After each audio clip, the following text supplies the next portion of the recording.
الحمد للہ رب العالمین والصلاة والسلام علی سید الانبیاء والمرسلین وعلی آلہ وصحبہ ومن تبعہم بإحسان الی یوم الدین واشہد ان لا الہ الا اللہ وحدہ لا شریک لہ واشہد ان محمدا عبدہ ورسولہ اما بعد۔ معزز سامعین کرام، سید کائنات حضرت محمد رسول اللہ صلی اللہ علیہ وسلم کی حدیث پاک کی حجیت اور اہمیت کے حوالے سے میں مسلسل آپ کے سامنے گفتگو کر رہا ہوں، اور حضرات صحابہ کرام رضوان اللہ علیہ مجمعین نے جس جانفشانی، محنت، لگن اور تگ و دو سے نبی علیہ السلام کی احادیث مبارکہ کو محفوظ کیا اور آگے امت تک پہنچایا، اس کی کچھ باتیں میں گزشتہ کچھ دروس میں آپ کے سامنے گوش گزار کر چکا ہوں۔ آج میں چاہتا ہوں کہ حضرات خلفائے راشدین رضوان اللہ علیہ مجمعین کے حوالے سے کہ انہوں نے احادیث مبارکہ کو اپنی زندگی میں کس طرح اپنایا، کس طرح ان پہ عمل کیا، اور مختلف شعبہ زندگی کے متعلقہ مسائل کے بارے میں انہوں نے کس طرح رسول اللہ صلی اللہ علیہ وسلم کی حدیث مبارکہ سے استدلال اور احتجاج کیا۔ سب حضرات جانتے ہیں کہ امت میں حضرات خلفائے راشدین رضوان اللہ علیہ مجمعین کا کیا مقام اور کیا مرتبہ ہے، حتیٰ کہ نبی کریم صلی اللہ علیہ وسلم نے ایک مرحلے پر یہ بھی ارشاد فرمایا تھا کہ علیکم بسنتی و سنت الخلفاء الراشدین المہدیین، کہ میرا طریقہ تم پر لازم ہے، میرا طریقہ تم اختیار کرو، اور اسی طرح خلفاء راشدین کا طریقہ تم اختیار کرو۔ جن خوش نصیب صحابہ کو نبی علیہ السلام نے نام بنام جنت کی بشارت اور خوشخبری دی ہے، ان میں یہ خلفائے راشدین سب سے پہلے ان کا نام ہے۔ نبی علیہ السلام نے ارشاد فرمایا تھا ابو بکر فی الجنہ، عمر فی الجنہ، عثمان فی الجنہ، علی فی الجنہ۔ تو یہی چار نام ہیں جو خلفائے راشدین میں شمار ہوتے ہیں۔ آئیے ہم دیکھتے ہیں کہ حضرات خلفائے راشدین رضوان اللہ علیہ مجمعین نے حدیث مبارکہ سے کس طرح استدلال کیا ہے۔ چنانچہ نبی کریم صلی اللہ علیہ وسلم کے انتقال المرال کے بعد سب سے پہلا مسئلہ جو کھڑا ہوا وہ امارت کا یا خلافت کا مسئلہ تھا۔ حضرت صلی اللہ علیہ وسلم کی ابھی تجہیز و تکفین کا مرحلہ مکمل نہیں ہو پایا تھا کہ کچھ انصار جمع ہوئے اور انہوں نے اس مسئلے پہ غور و فکر کرنا شروع کر دی کہ حضرت صلی اللہ علیہ وسلم کے بعد اب خلافت کا اور امارت کا بوجھ کون اٹھائے، کون اس ذمہ داری کو نبھائے اور امت کو سنبھالے۔ انصار میں یہ ایک فکر پیدا ہو گئی کہ نبی علیہ السلام ہمارے پاس تشریف لائے تھے، ہم نے آپ کی آؤ بھگت کی، آپ کی میزبانی کا شرف ہمیں حاصل ہوا، ہم نے نبی علیہ السلام کے فرمان پر مال بھی خرچ کیا، جانیں بھی قربان کی، اس لیے امامت اور خلافت کا حقدار ہمیں ہونا چاہیے۔ اس بات کی اطلاع جب حضرت عمر فاروق اور حضرت ابو بکر صدیق رضی اللہ تعالی عنہ کو ہوئی تو یہ دونوں حضرات وہاں سقیفہ بنو ساعدہ میں پہنچے، وہاں یہ گفتگو ہو رہی تھی، تو انصار نے یہ بات کہی کہ منا امیر و منکم امیر، کہ ہماری طرف سے بھی چلیے اختلاف ختم کیجئے، ایک امیر ہماری طرف سے مقرر ہو جائے، ایک امیر انصار کی طرف سے اور ایک مہاجرین کی طرف سے منتخب ہو، دونوں یہ خلافت کا معاملہ یا امارت کا مسئلہ باہم مشورے کے ساتھ حل کریں اور متعلقہ مسائل کو باہم ایک دوسرے کے ساتھ مشورے کے ساتھ طے کیا کریں۔ لیکن حضرت ابو بکر صدیق رضی اللہ تعالیٰ عنہ نے اس موقع پہ فرمایا کہ نہیں، حقدار مہاجرین ہے۔ نبی علیہ السلام پر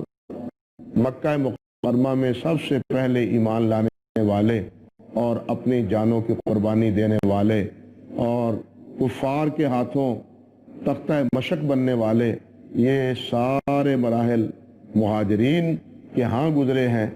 سب سے پہلے اسلام قبول کرنے والے بھی وہی ہیں، اس لیے خلافت کا حقدار،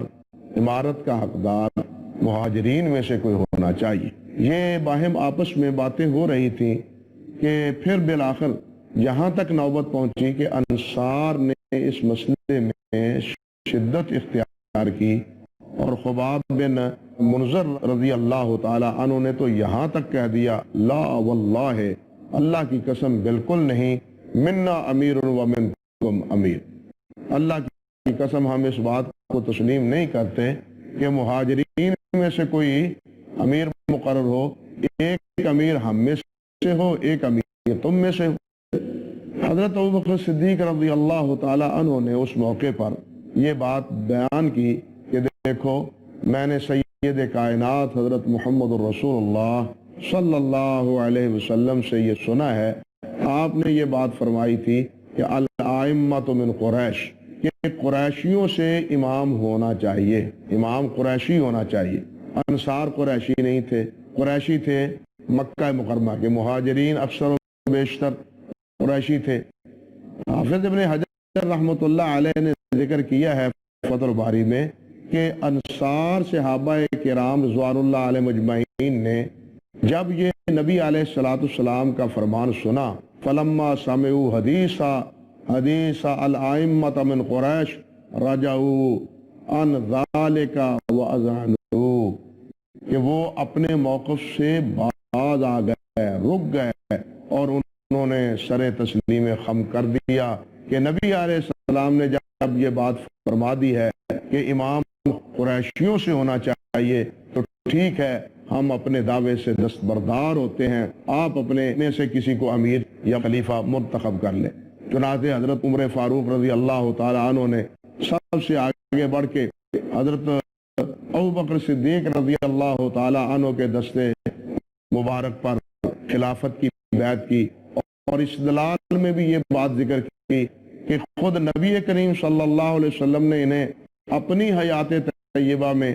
اپنے مسلح کا امام بنایا تھا، تو ہمارے دوسرے سیاسی امور میں بھی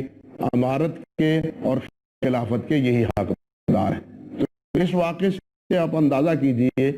کہ انصار اور مہاجرین کے مابین جو اختلاف رونما ہوا تھا، اس کا حل بالآخر کس وجہ سے ہوا اور کس دلیل برہان سے ہوا؟ نبی کریم حضرت محمد الرسول اللہ صلی اللہ علیہ وسلم کی حدیث مبارکہ سے کہ الائمۃ من قریش۔ حافظ ابن حجر رحمۃ اللہ علیہ نے ذکر کیا ہے کہ 40 صحابہ سے، حضرت ابوبکر صدیق کے علاوہ بھی یہ حدیث 40 صحابہ کرام رضوان اللہ علیہ مجمعین سے منقول اور مروی ہے۔ اسی طرح مشہور واقعہ ہے، نبی علیہ السلام کی خلافت کا یہ مسئلہ تو حل ہو گیا، لیکن جس وقت آپ کی تدفین کا مسئلہ پیش آیا کہ آپ کو کہاں دفن کیا جائے، تو اس بارے میں بھی حضرات صحابہ کرام کی آراء مختلف ہو گئی۔ چنانچہ بعض نے کہا کہ مکہ مکرمہ میں نبی علیہ السلام کو دفن کیا جائے، بعض حضرات نے کہا کہ نہیں، نبی علیہ السلام کو بیت المقدس میں دفن کیا جائے، کہ بیت المقدس میں اور بھی بہت سے انبیاء کرام علیہم السلام مدفون ہیں، وہاں نبی علیہ السلام کو لے جا کے دفن کرنا چاہیے۔ بعض حضرات کی یہ رائے تھی کہ نہیں، نبی علیہ السلام کو مدینہ طیبہ ہی میں دفن کرنا چاہیے۔ یہ 3 آراء تھیں صحابہ کرام میں مختلف۔ حضرت ابو بکر صدیق رضی اللہ تعالی عنہ نے اس مرحلے میں بھی نبی علیہ السلام کے ایک فرمان کا ذکر فرمایا اور یہ بات کہی کہ نبی علیہ السلام سے میں نے یہ بات سنی ہے کہ انہ لم یدفن نبی قط الا حیث قبض، اللہ کا نبی وہیں دفن ہوتا ہے جس جگہ اس کی روح پرواز کی ہوتی ہے، جہاں موت واقع ہوتی ہے، وفات ہوتی ہے، روح قبض ہوتی ہے، اسی جگہ پر نبی کی تدفین کی جاتی ہے۔ چنانچہ حضرت ابوبکر صدیق رضی اللہ تعالیٰ عنہ کے اس حدیث سنانے سے وہ جو صحابہ اختلاف کر رہے تھے انہوں نے اپنا موقف چھوڑ دیا اور نبی علیہ الصلوۃ والسلام کی تدفین حضرت سیدہ عائشہ صدیقہ رضی اللہ تعالیٰ عنہ کے حجرہ مبارکہ میں ہوئی، کیونکہ نبی علیہ الصلوۃ والسلام کا انتقال اسی حجرے میں ہوا تھا۔ اسی طرح حضرت ابوبکر صدیق رضی اللہ تعالی عنہ کے مسئلے میں ایک بڑا اہم مسئلہ پیش آیا۔ آپ کے انتقال کے بعد سیدہ فاطمہ الزہرا نبی علیہ الصلوۃ والسلام کی صاحبزادی، انہوں نے یہ سمجھا جس طرح دوسرے لوگ اپنے باپ کے وارث ہیں، اسی طرح میں بھی اپنے باپ کے وراثت کی حقدار ہوں۔ ایسے موقع پر نبی علیہ الصلوۃ والسلام کا ایک فرمان حضرت فاطمہ الزہرا کو بھی ذکر کیا کہ دیکھیے نبی علیہ السلام نے ارشاد فرمایا ہے لا نورث ما ترکنا صدقہ، کہ جو ہم چھوڑ جاتے ہیں اس کی وراثت نہیں ہے بلکہ وہ عام مسلمانوں پر صدقہ ہے۔ بلکہ اس موقع پر حضرت ابوبکر صدیق نے یہ بھی ارشاد فرمایا لست تارکا شیئا کان رسول اللہ صلی اللہ علیہ وسلم یعمل بہ الا عملت بہ، کہتے ہیں کہ میں کسی ایسی چیز کو چھوڑنے کے لیے تیار اور آمادہ نہیں ہوں جس چیز کو نبی علیہ السلام نے اپنایا اور عمل کیا، میں وہی عمل کروں گا اور اسی چیز کو اختیار کروں گا۔ نبی علیہ السلام کے پاس جتنا اثاثہ تھا جو مال فیع میں آتا تھا یا خمس میں سے حاصل ہوتا تھا، اپنے اخراجات سے بچا کے جو بچتا تھا، آپ سارا فقراء، مساکین، مستحقین کو تقسیم کر دیتے تھے۔ اسی طرح آج بھی اہل بیت کو اخراجات دے کے نبی علیہ السلام کے طریقے کے مطابق بقیہ مال کو سارا اللہ کی راہ میں خرچ کر دینا چاہیے، یہی نبی علیہ السلام کا طریقہ تھا۔ یہاں ہم تھوڑا سا وقفہ لیتے ہیں، باقی بات انشاءاللہ آئندہ وقفے کے بعد آپ کی خدمت میں پیش کروں گا۔ اللہ سبحانہ و تعالی ہمیں بھی نبی علیہ الصلوۃ والسلام کے فرامین پر اسی طرح اور اسی جذبے سے عمل کی توفیق عطا فرمائے۔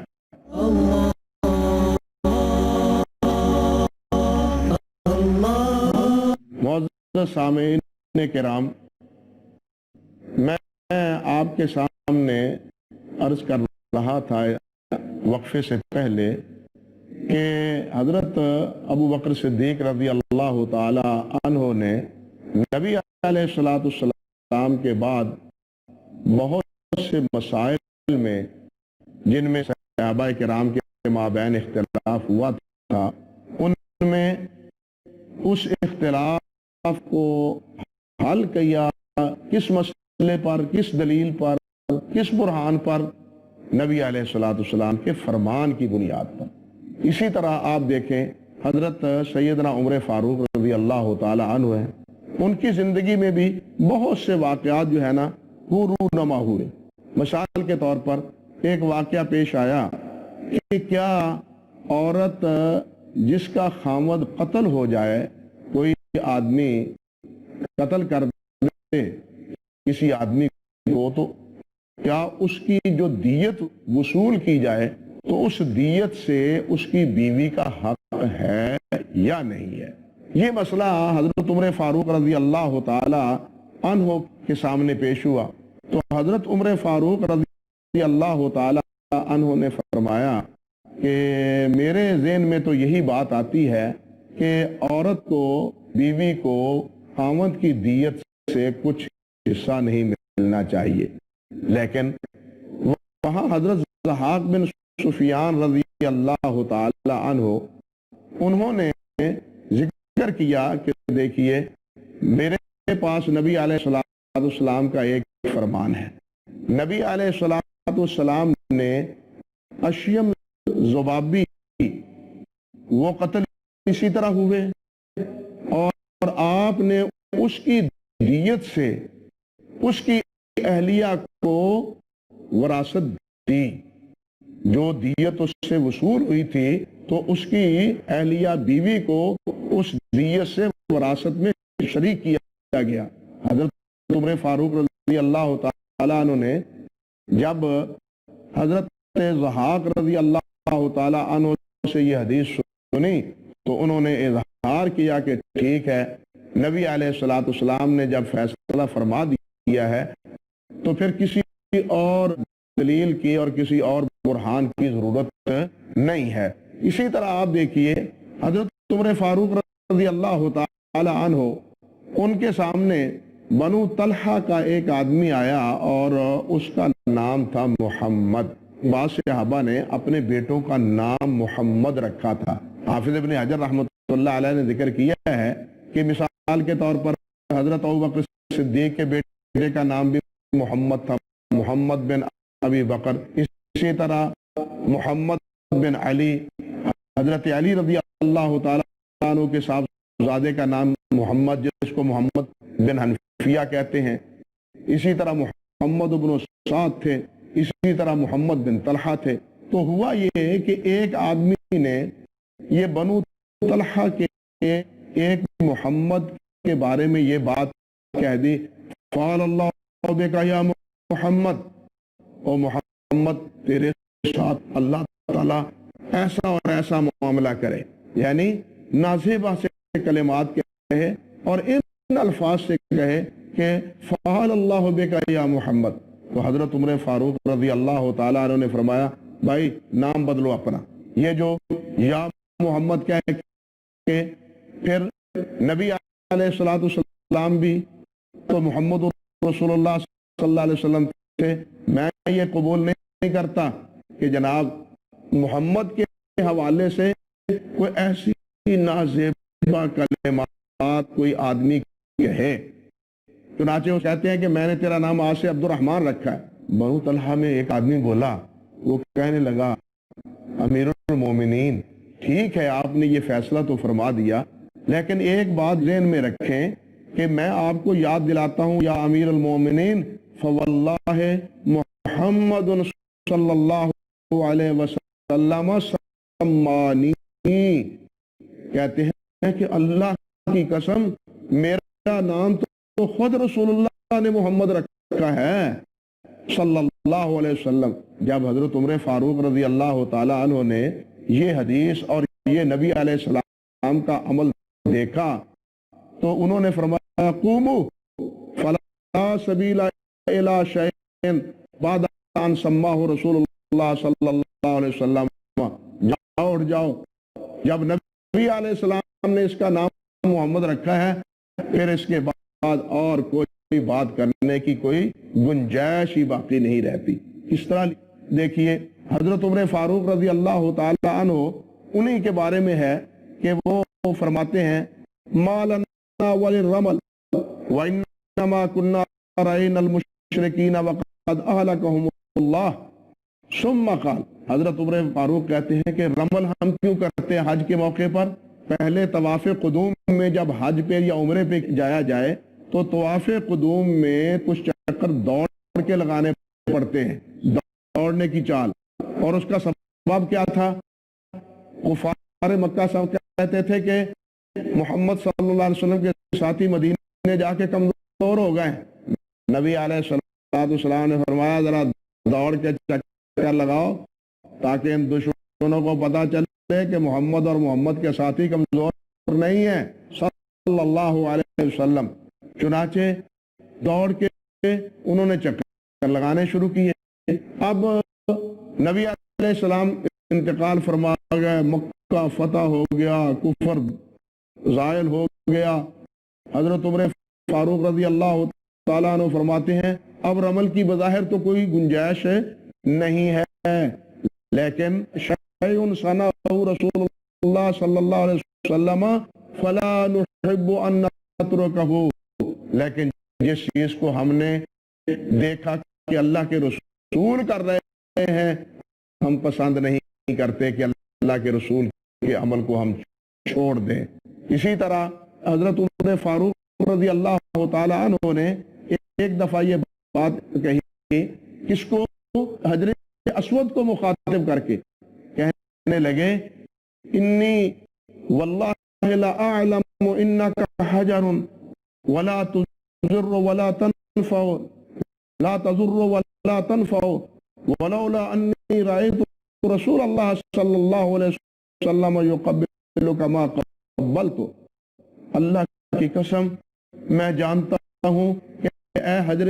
اسود، اے پتھر، نہ تو فائدہ دے سکتا ہے نہ کوئی نقصان کر سکتا ہے، لیکن میں اس لیے تجھے بوسہ دے رہا ہوں، تیری تقبیل کر رہا ہوں، استلام کر رہا ہوں کہ میں نے اللہ کے رسول حضرت محمد رسول اللہ صلی اللہ علیہ وسلم کو بوسہ دیتے ہوئے دیکھا ہے،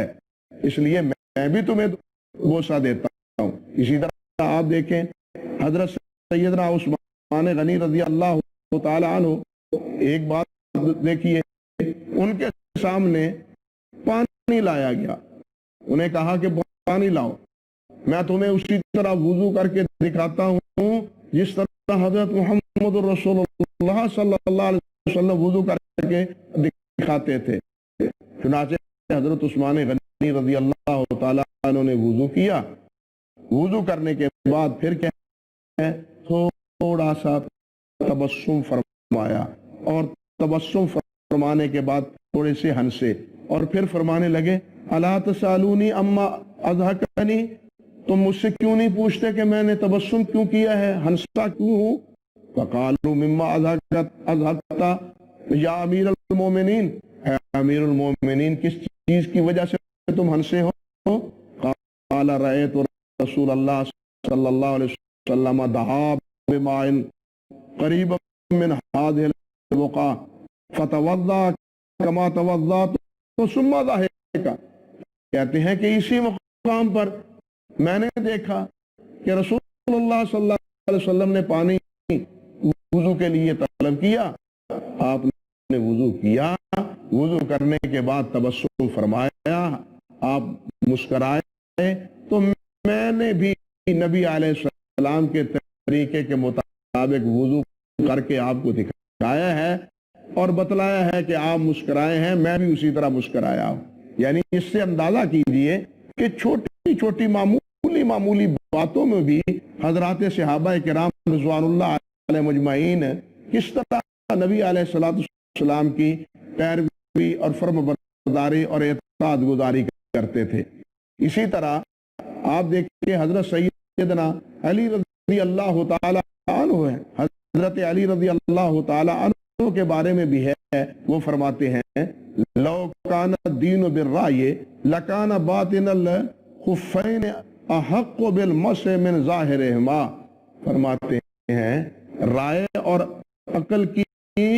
کار فرمائی ہوتی اس دین میں تو لکان باطن الخفین احق بالمسح، تو وضو کرتے ہوئے پاؤں دھونے کی بجائے جب موزے پہنے ہوئے ہوں تو موزوں یا جورابیں پہنی ہوئی ہوں تو ان پر مسح اوپر کرنے کی بجائے نیچے کرنا یہ زیادہ موافق عقل کے ہے،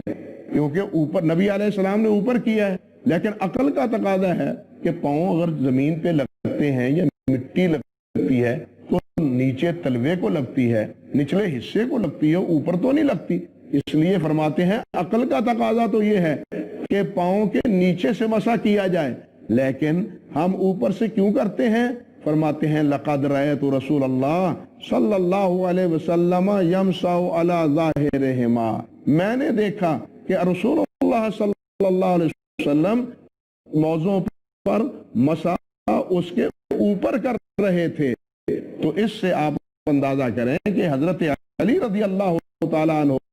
خلفائے راشدین عثمان غنی، حضرت عمر فاروق کس طرح نبی علیہ السلام کی احادیث مبارکہ سے تمسک کرتے اور استدلال کرتے تھے۔ حضرت علی رضی اللہ تعالیٰ عنہ کے دور میں ایک فتنہ رونما ہوا، بعض بدبختوں نے، بد نصیبوں نے حضرت علی رضی اللہ تعالیٰ عنہ کے بارے میں یہ غلط بات کہہ دی کہ علی ہی خدا ہے، علی ہی معبود ہے، الہ ہے، یہی اللہ ہے۔ یہ عبداللہ بن سبا تھا جو یہودی تھا اور مسلمان بن گیا تھا، اور یہودیت کی جو ہے نا ریشے اور رگیں یہ مسلمانوں میں بھی پیدا کرنا چاہتا تھا، اور یہی وہ سب سے پہلا آدمی ہے جس نے کہا کہ نبی علیہ الصلوۃ والسلام کے بعد آپ نے اپنی امارت اور خلافت کی وصیت تو حضرت علی رضی اللہ تعالیٰ عنہ کے بارے میں کی تھی۔ یہ تھا وہ عبداللہ بن سبا، اور عبداللہ بن سبا اس نے اپنے بہت سے ساتھی بھی ہم نوا بنا لیے۔ وہ کہنے لگا علی ہی خدا ہے، علی ہی جو ہے نا وہ اللہ ہے۔ حضرت علی رضی اللہ تعالیٰ عنہ نے اٹھا کے انہیں آگ میں جھونس دیا، جلا دیا۔ تو وہ جلتے ہوئے بھی کہتے تھے پہلے ہم سمجھتے تھے کہ علی خدا ہے، علی جو ہے نا اللہ ہے، لیکن اب تو یقین ہو گیا کہ بالکل علی ہی اللہ ہے، اس لیے کہ آگ کا عذاب تو اللہ نہیں دینا ہے۔ انا للہ و انا الیہ راجعون۔ اندازہ کیجئے کہ یہ گمراہ لوگ مرتے ہوئے بھی اپنی گمراہی پہ قائم۔ تو حضرت علی رضی اللہ تعالیٰ عنہ نے انہیں جلا دیا۔ حضرت عبداللہ ابن عباس رضی اللہ تعالیٰ عنہ کو پتا چلا، وہ فرمانے لگے اگر مجھے پتا چل جاتا ہے اس مسئلے کا تو ایسا نہ ہو پاتا۔ کیوں کہ رسول اللہ صلی اللہ علیہ وسلم نے فرمایا ہے جو دین سے مرتد ہو جائے اس کو قتل کر دو، جلاؤ نہیں، بلکہ جلانے سے تو رسول اللہ صلی اللہ علیہ وسلم نے منع فرمایا ہے۔ اللہ کا عذاب جو جہنم کا آگ کا عذاب ہے اس میں کسی کو مت جھونسو، آگ میں کسی کو نہ ڈالو، جلاؤ نہ بلکہ قتل کر دو۔ اللہ ہمیں اس کی توفیق عطا فرمائے۔ وآخر دعوانا الحمد للہ رب العالمین۔